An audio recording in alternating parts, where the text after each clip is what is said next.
Baik, Sports Lovers, kali ini kita akan langsung berbincang-bincang dengan seorang komentator sepak bola. Tentunya telah terhubung bersama dengan kami, Bung Kesit Handoyo.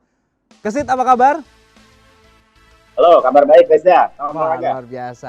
Oke, langsung aja nih Kesit. Kemarin kita menyaksikan Ya, pertandingan yang sangat luar biasa sekali. Semangat juang dari anak-anak Indonesia tentunya di Piala Asia. Tapi memang kita masih belum bisa berhasil memetik kemenangan. Apa yang Kesit lihat dalam pertandingan semalam?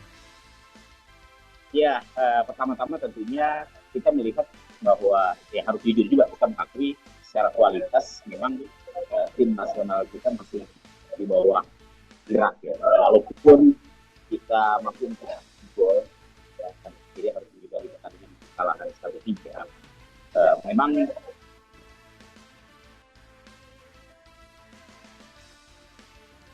Bung Kesit, audionya terputus, mohon maaf. Termute mungkin? kan kita bisa mengalahkan Oke. Irak dalam pertandingan ini. Jadi kalau misalnya kita kalah ya saya pikir memang hal yang wajar karena sejak awal kita melihat memang Irak adalah lawan yang kuat ya, salah satu negara yang kuat di kawasan Asia dan kita pernah belum lama kita juga pernah merasakan bagaimana dahsyatnya kekuatan Irak ketika kita harus tumbang dengan skor 1-5. Tapi secara permainan kemarin sebenarnya kita mampu ya untuk memberikan satu tekanan walaupun pada akhirnya ya kita harus menyerah. Ya, artinya memang kalau bisa kita lihat perjuangannya sudah sangat luar biasa begitu ya, Kesit ya. Tapi ada yang membuat mental cukup down kemarin, yaitu adanya sebuah gol yang kontroversi. Kalau dari sudut pandang seorang Kesit, bagaimana melihat gol yang kemarin terjadi? Apakah sebetulnya setelah dicek di VAR itu memang itu bisa dinyatakan sah sebagai gol atau tidak? Karena di sosial media ini sangat ramai sekali, bahkan akun dari AFC itu diserang nih oleh netizen Indonesia mengatakan kalau golnya tidak sah, mereka quote unquote menerima suap dan lain sebagainya. Kalau Kesit melihatnya bagaimana kemarin? Apakah itu sebuah gol yang bisa disahkan atau memang itu adalah sesuatu yang offside sebetulnya? Iya, debatable lah ya, debatable. Karena saya juga melihat ada rekaman yang sebenarnya pada saat pemain Irak itu sempat melakukan sliding untuk kemudian menekan umpan, ternyata uh, bolanya sepertinya tidak mengenai kaki dia, gitu, hanya gerakan aja, gitu kan. Walaupun ada pemain Irak yang pada saat itu berada dalam posisi offside. Tapi kan situasinya memang pada saat itu pertandingan memang begitu cepat ya, artinya ketika posisi offside itu kemudian terlihat seperti offside, bola sempat memantul dan tidak terjadi gol kan pada saat posisi offside itu ya. Tapi setelah itu kemudian barulah gawang dari Indonesia bobol. Ya, saya kira memang ini debatable ya, apapun bahwa keputusan wasit itu kan mutlak ya. Jadi kalaupun Indonesia melakukan protes, saya pikir juga tidak akan mengubah hasil, gitu ya. Tapi terlepas dari itu, memang eh, lagi-lagi ya hadirnya VAR saya pikir memang menjadi penting dan untuk melihat sampai sejauh mana sebenarnya bola-bola yang atau posisi-posisi offset yang bisa dilihat dan kemudian tidak harus goal check misalnya gitu kan. Kemudian mana yang memang harus goal check karena kan kita juga melihat ada goal check juga sempat ditayangkan oleh VAR pada pertandingan kemarin. Ya, artinya memang kalau dari segi sequence mungkin ya bisa dikatakan bahwa sequence ketika offside dan terjadi gol itu adalah dua sequence yang berbeda gitu ya Kesit ya. Ya, Artinya golnya ya, bisa ya, dikatakan betul, sah betul. begitu ya. Iya, iya, betul, betul. Oh, Seperti oke. itulah kira-kira. Oke. Nah, kita bicara mengenai pertandingan yang akan dilaksanakan selanjutnya menghadapi Vietnam. Pertandingan kemarin menggunakan strategi 3-4-2-1 dan itu bisa dikatakan cukup efektif juga ketika mereka melakukan switching dari defense ke offense juga. Menurut Kesit sendiri, apakah strategi yang sama akan digunakan oleh Coach Sintayong menghadapi Vietnam? Mengingat kita memang dalam 5 pertandingan ini tidak pernah menang, hasil terbaik adalah seri gitu ya. Apakah strategi yang sama akan digunakan oleh Coach Sintayong atau mungkin ada prediksi strategi yang berbeda yang akan diterapkan oleh Coach?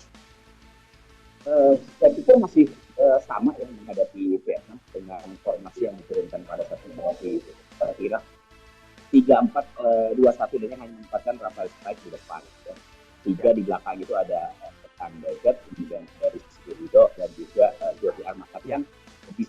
berubah menjadi 5-4-1 Ya. ya kan, pada saat Indonesia ditekan berubah menjadi 5-4-1. Saya pikir pola ini masih akan tetap digunakan oleh Sintayong pada saat menghadapi Vietnam. Pertama, karena Vietnam sebenarnya kan bukan lawan asing ya buat Ya. Indonesia, walaupun dalam 50 terakhir kita nggak pernah menang, kita menderita kekalahan 3 kali dan 2 kali imbang. Tapi kalau kita lihat dari bagaimana kekuatan sepak bola Vietnam kan sebenarnya tidak jauh beda dari Indonesia, sama gitu ya, bahwa Vietnam pada saat ini lebih mentereng, iya betul. Tapi kalau kita mau bicara soal kekuatan, sebenarnya sama sebenarnya Indonesia.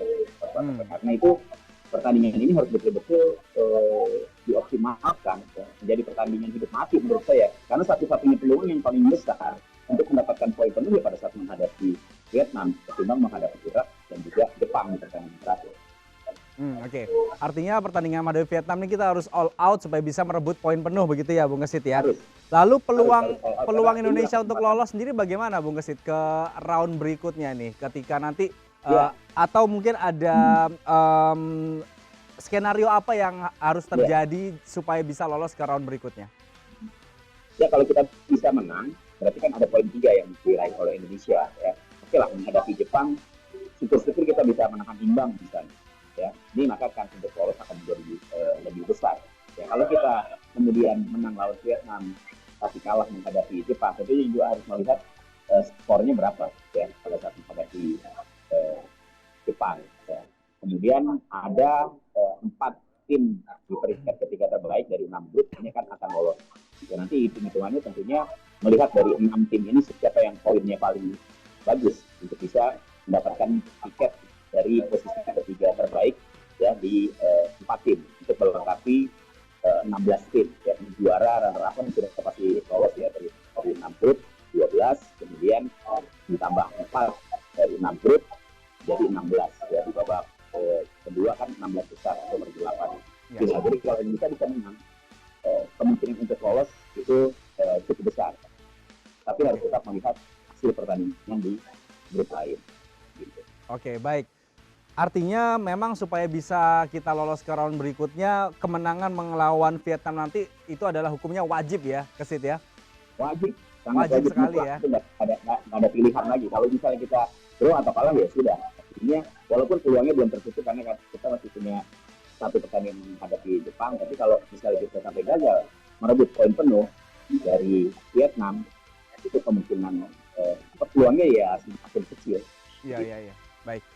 Terakhir, Kesit, apa yang harus dilakukan oleh skuad dari Sintayong mungkin dari segi pengamat begitu ya, menyaksikan pertandingan dari jauh tentunya kan mungkin memiliki perspektif yang berbeda dan mungkin juga bisa didengar oleh timnas saat ini. Mungkin ada masukan dari seorang Kesit Handoyo, silakan. Ya, kalau kita lihat persaingan grup B ini memang lawan-lawan yang dihadapi kan berat ya. Irak sudah kekalahan, kemudian Jepang.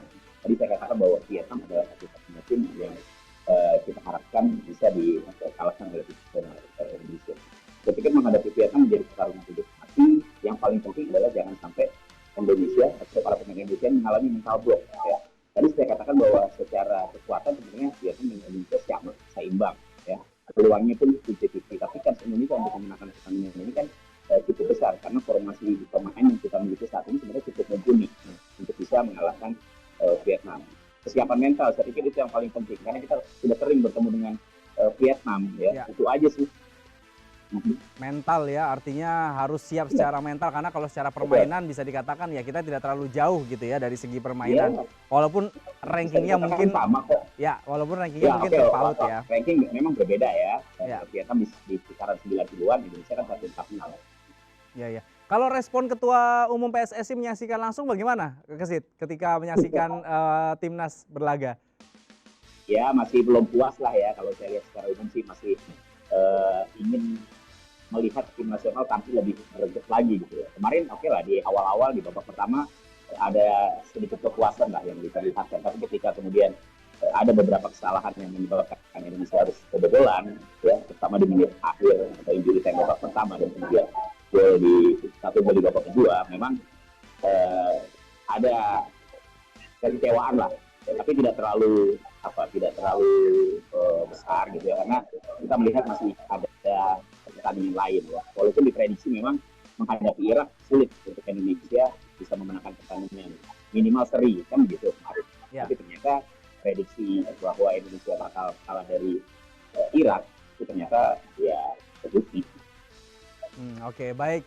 Tapi yang pasti kita sebagai rakyat Indonesia menginginkan yang terbaik ya, Kesit, terhadap Indonesia. Mengingat kita sudah 16 tahun absen begitu ya, semoga bisa memberikan gebrakan yang sangat luar biasa juga. Baik, terima kasih banyak Kesit Handoyo. Semoga kita ketemu lagi lain waktu. Salam olahraga. Salam olahraga.